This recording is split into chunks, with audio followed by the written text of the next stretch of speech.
Even though it's pretty heavy. Ha! I said it again. I'm leaving.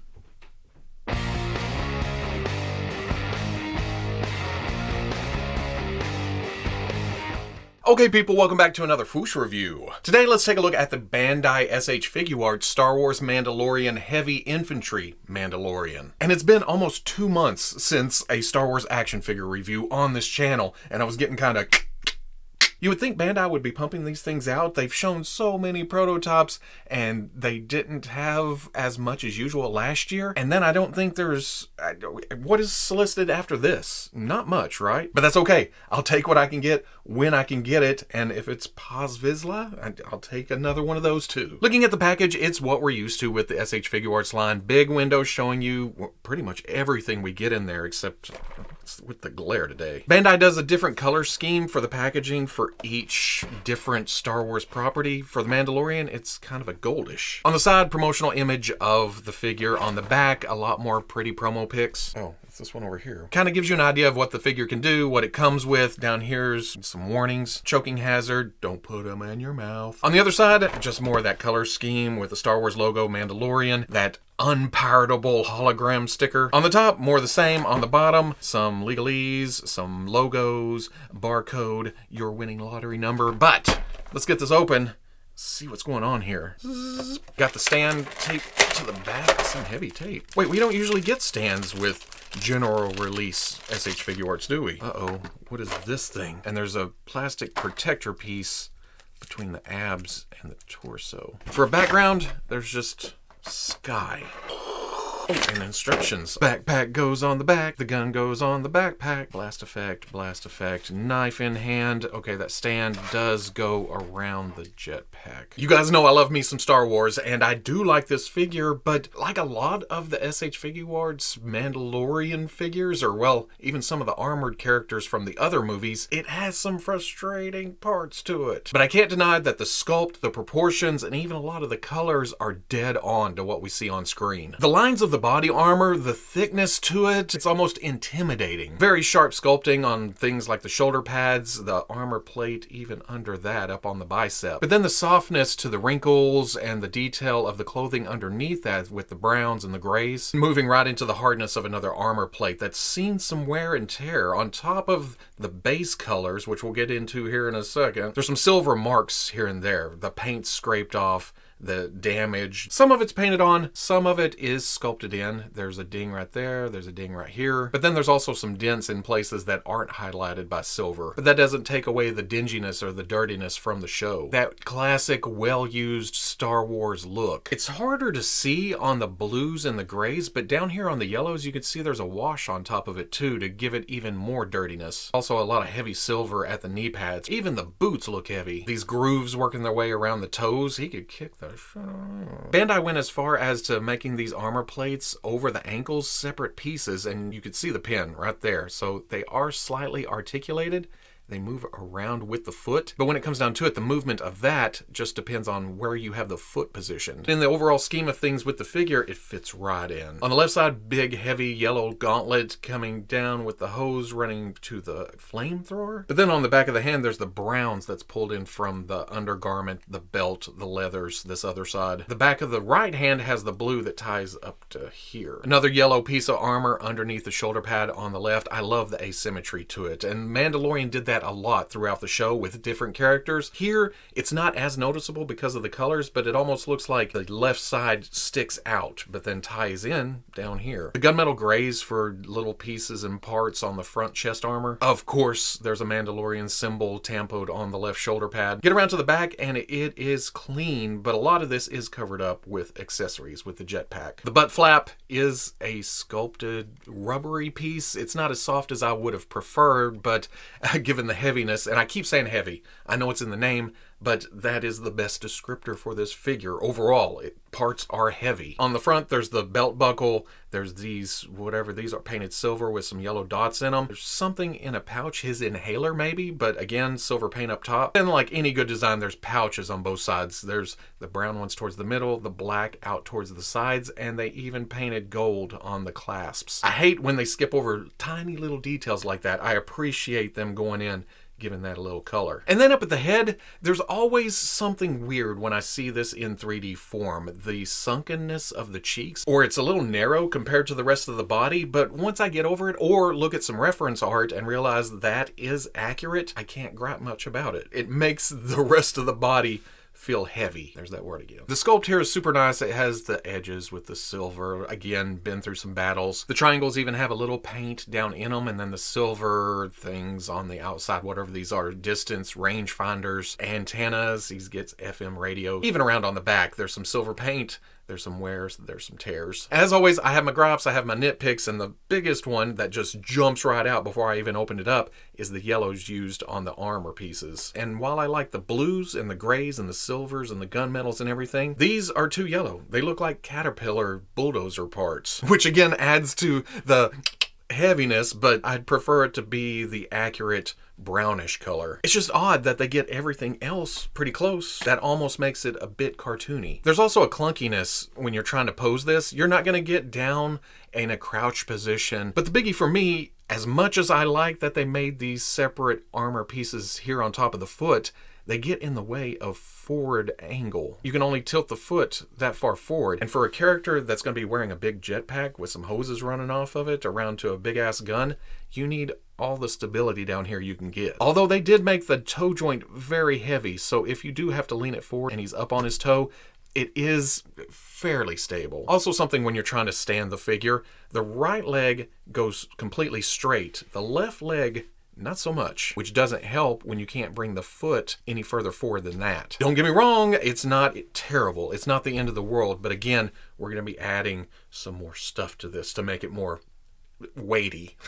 You thought I was going to say heavy. Also an oddball thing that always seems to affect the right shoulder pads on my figures. If I get too crazy with it on that joint, it likes to pop off. The left so far, haven't had a problem with it. Coming down, coming up, coming around, it stays on. But going over articulation, let's see what is, seems to be a, do I want to do, yeah. Dumbbell joint up at the top of the neck and then a ball joint at the bottom. Because of the depth of the helmet or how far the back comes down, try to look up, and that's about it. Down, not terrible. Oh, but you get so much tilt. Swivel side to side. Dumbbell joint at the shoulder means you can drop it way down. Shift forward, shift back, shift up. The shoulder pad is on a double hinge. It hinges out of the arm, and then it hinges at the shoulder pad itself. So you can... And then a ball joint up at the top of that. So it goes anywhere you want it to go. You move the arm into positions, and it gaps up, you can just close it up. There's a swivel at the bicep. Double elbow comes up to about right there. Let's try to... Swivel hinge swivel at the wrist. It goes up and down, but if you turn it and twist it, you can go side to side, any direction you want to go. Ball joint mid-torso, ball joint at the waist. Together, because of the thickness of this figure, he goes about that far, a little bit back. Tilt, you're going to run into the pouches on the side. Swivels. Doesn't seem to be any kind of drop down at the hip, even though it acts a little weird in places. Bring the leg up. You can already see armor is going to slap on armor. You can get to about right there. Back. Ouch. Yeah, that's not going to win any contests. Rotation at the thigh. That is under the clothing under there. You can see it turning very well hidden. Double knee, but it's almost not worth being a double knee. If you bend the top, it comes up to about right here, but it's already crashing, so you can't even use the lower joint. You come to here and use the lower joint, it gets to there, and then boom, it starts crashing right there too. Either way, you get about 90 degrees. Talked about the ankle a minute ago. There's this armor piece on the front right here that gets in the way of several positions now that I'm messing with it more. The ankle hinges back, forward not so much, slight rock to it. And then toe joint goes up to about right there. For accessories, the heavy Mando comes with 2 fists, comes with 2 relaxed hands, and then comes with 2 grip hands. Those are easy enough to just pop off.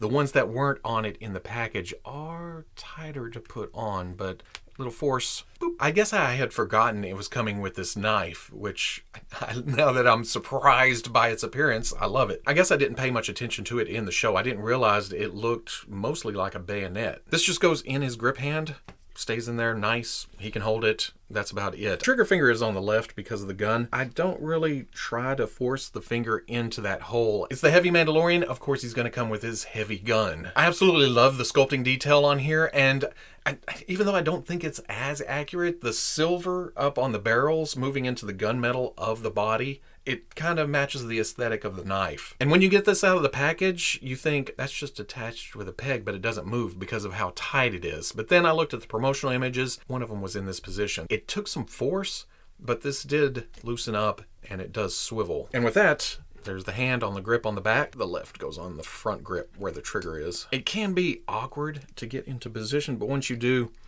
it looks really, really good. Again, Mandalorian, gonna have a jetpack. That was one of the highlights of the show for me, is when he took off. And there's so much going on here with this piece of back bling. There's the silvers, there's the grays, the gunmetals, the yellows. That moves down to this other piece that is very, very flexy. It moves around, but not flexy enough. It did start gapping up on me right here, and I pulled, and there was a nice solid pop to it, but because of the rubberiness of this, I couldn't get it back in. I had to heat the jetpack up, plug it back in, and then there it is without the gap. You're back to swiveling. There's also this gap piece that goes between the jetpack and the body. But the genius move on their part is that's where they put the copyright information, so it's not really seen. And that's a good look. It fills out the body and makes them look a bit more heavy. You know how to fit it in again. Take the hose, plug it into the bottom of the gun. Oh, well, you know what would make that even better? There's also a shooting effect piece. It's pink, it's translucent, it's pointy, and there's 3 pegs on the back of it. I don't think there's a certain way to put this. You can twist it any way you want with the longer shot on top, on bottom, to the side, whatever. It's a nice tight fit. In fact, weight of the figure, as heavy as this figure is, it doesn't pull it off. The jetpack also has some blast effects to, for flight, for propulsion. But in that case, and I think it was the Beskar Mando too, these only go in one side. If you try to put the wrong one in, it's either too tight and it won't go in, or it'll fall out. It's pointless. Just make it even and then you can swap any direction, but what do I know?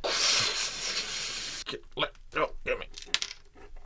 There's a peg on the side of the jetpack, and there is a peg hole on the side of the gun. But this rubbery hose is not rubbery enough. It's staying on there, but because of the tension of this bent this far, you can see it kind of pushing it out of the hole. Then it pushes the gun away from that tiny little peg. Earlier, when I was messing with it, I'd sting, and it'd finally just pop off. The heavy Mando stands at about 6 7/16 inches tall, which is pretty dead on same size as the Black Series Heavy Mandalorian. You can see how different the yellows are between the two figures. The Black Series colors are actually more accurate, but the Bandai Sculpt is dead on. Great scale next to the 2 S.H. Figuarts Mandalorians, and I did put the neck extensions in there. It does help with what looks like small helmets. If you're fitting it into a Black Series display, here are those 2 figures, and again, it works. All the sizes for the Mandalorian stuff between Bandai and Hasbro, essentially the same. And that's further proven beside the Black Series armor and Grief Karga. So at the end of the day, if you're into Figuarts and you pass on the Black Series, totally worth getting this. It's a perfect representation of the character from the show. Yes, I gripe about the colors. Well, I gripe about the yellow. Let's make that perfectly clear. To me, it is too bright. But then again, up on the shelf with all the other colors, it kind of stands out. And it adds to the heavy machinery motif. So, I don't know. From an artistic interpretation standpoint, I like it.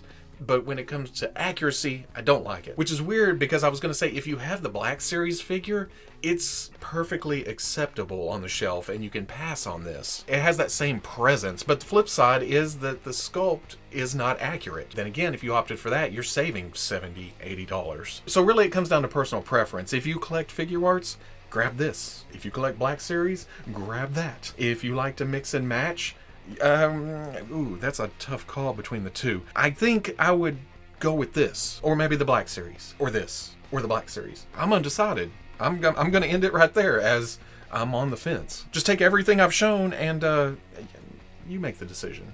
What's best for you? So if you enjoyed the review, comment, like, subscribe. Much love to the plus. If you're interested in seeing videos early or just in a position to help out the channel, patreon.com. But wherever you may be watching this, I'll always catch you on the Fwoosh. When putting the gun in his hand, I highly recommend unhooking the hose from it. That way, you don't have that fighting against you as you're trying to force this into this hand, it flopping around because it's not a very tight grip. Getting the other grip on, which is a tight grip, keeping the shoulder pad on, that will save you a lot of little curse words spilling out.